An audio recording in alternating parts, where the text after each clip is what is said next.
سلام عزیزان، امیدوارم حالتون عالی باشه. توی این ویدیو لاک پشت منو مشاهده میکنید که کوچولو هست. ما به این لاک پشت غذا میدیم، گوشت مرغ میدیم.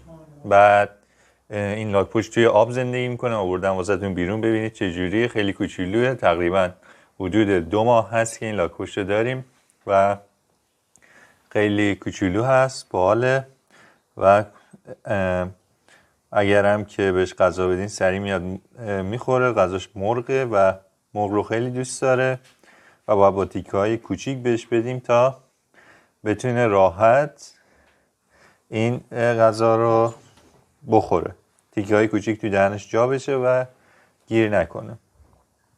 و خیلی هم فضوله، یعنی سریع میاد رو آب یا سمتش بریم میره زیر آب و دستش بزنید و کارش اینه که کلا میاد بیرون نگاهتون میکنه و خیلی لاک پشت باحالیه. امیدوارم از این ویدیو لذت برده باشید. لایک و نظر و کامنت یادتون نره. خیلی دوستتون دارم. تا ویدیوهای دیگر، خدا نگهدار.